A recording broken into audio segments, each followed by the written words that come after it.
Hey there, it's Matt with 1T Fit and Finish. Today we're doing something different. Placing a 20-year-old water heater. Check it out.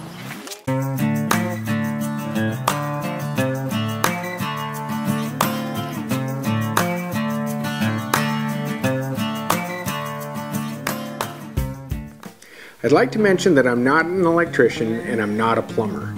But changing out an electric water heater isn't a whole lot different than changing out a light fixture. Oh yeah, and please subscribe to my channel. Click the bell icon for notifications for upcoming videos. I'm trying to produce at least one video a week. It's going to be a long road before the effort that I'm putting into this channel actually starts paying off, so I really appreciate your support. Oh yeah, and my wife really likes this part.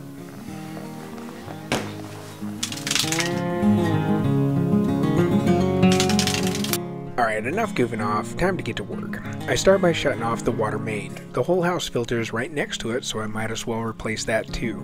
The filter bowl is hand tight and I haven't had a leak in over 12 years. Now this is the most important step. Turn off the breaker for the water heater.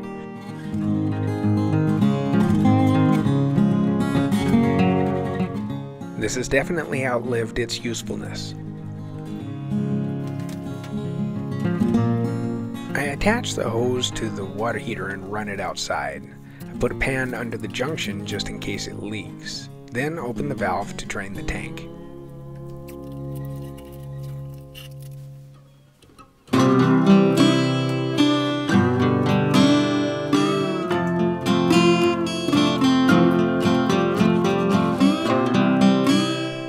Apparently I brought the kinky hose today.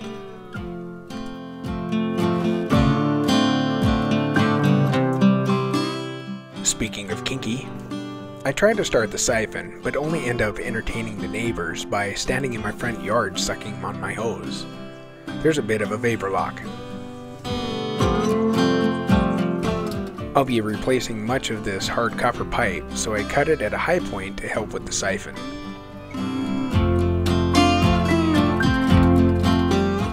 Success!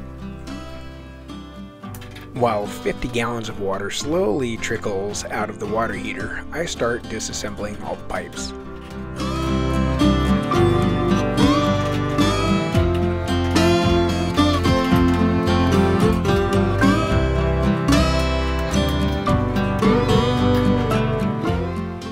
And this is what nearly 20 years of buildup looks like. There are 3 wires, hot, neutral, and ground. I've actually replaced ceiling fans that are more complicated.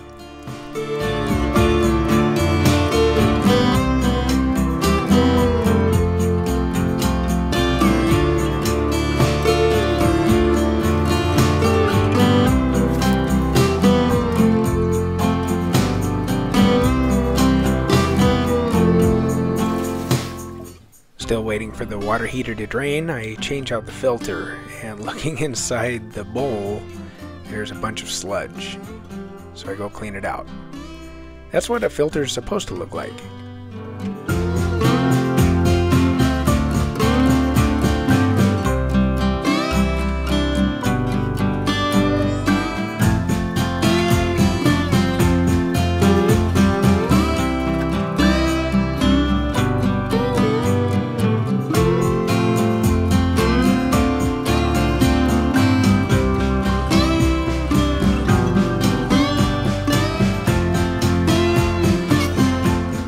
This is the pressure relief valve. I'm pretty sure Dr. Seuss lived in this house, considering how the pipes and plumbing are set up.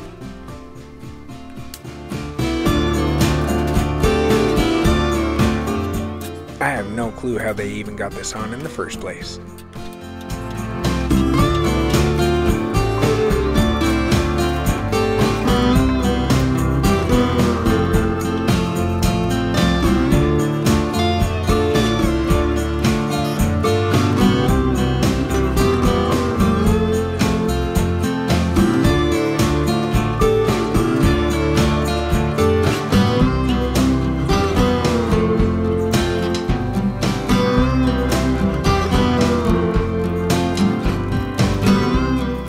I measure and mark the hard copper pipe coming out of the wall. I'll be replacing most of it with shark bites and pecks. I mark it low enough to use the small pipe cutter without putting too much stress on the 90-degree corners coming out of the wall.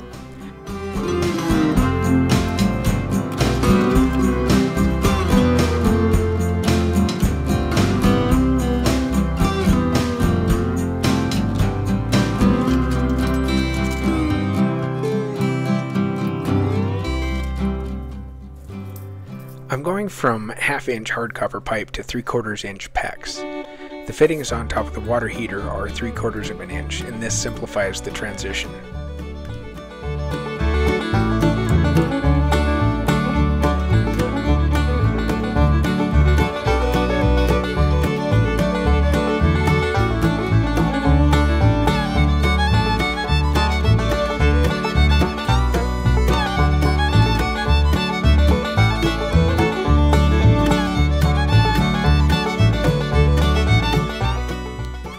This tool is a shark bite depth gauge and is also used to deburr the PEX and copper pipe.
And a big bear hug to set the heater in the pan, and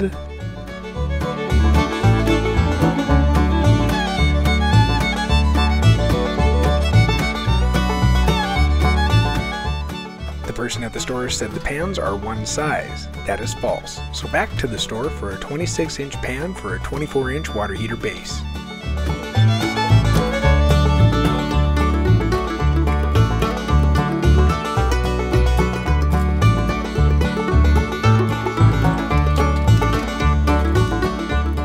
These 90-degree PEX bend supports are pretty easy to install and only cost a few dollars. Way easier than installing 90-degree fittings. All you need is a little hand strength.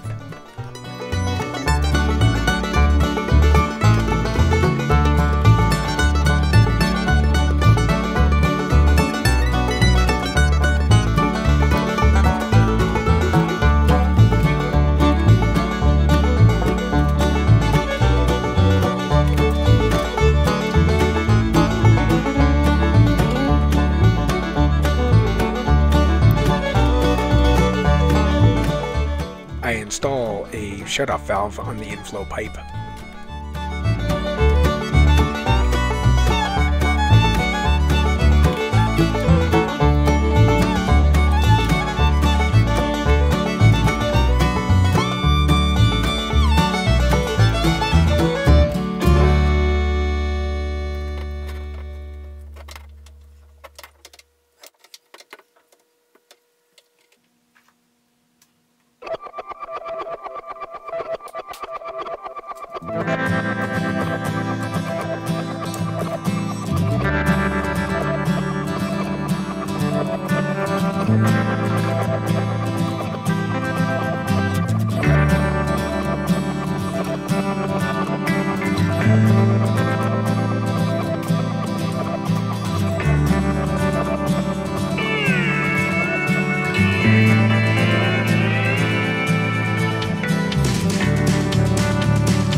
Lastly, I installed the pipe on the pressure relief valve. This is supposed to only be hand tight.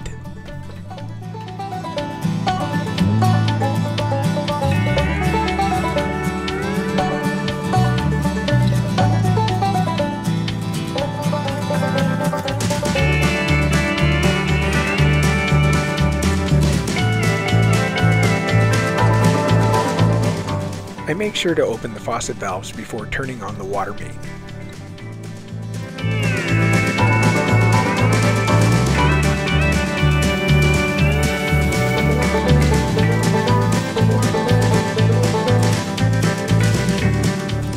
Then it's important to make sure the cold water faucets are turned off and the warm water faucets are open.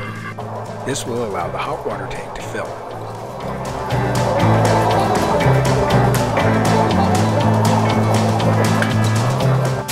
Allow water to flow from the hot water valve for 3 minutes. This will ensure that the hot water tank is full.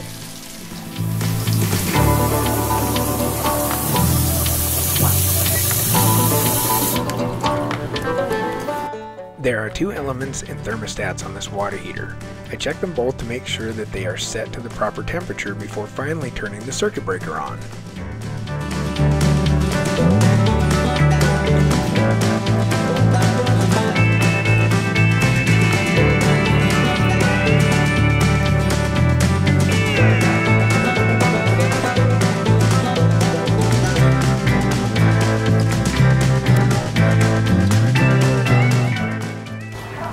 Hey, thanks for hanging out to the end of the video. Please like this video, subscribe to my channel, and click the bell icon for notifications. This is Matt with 1T Fit and Finish. See you next time.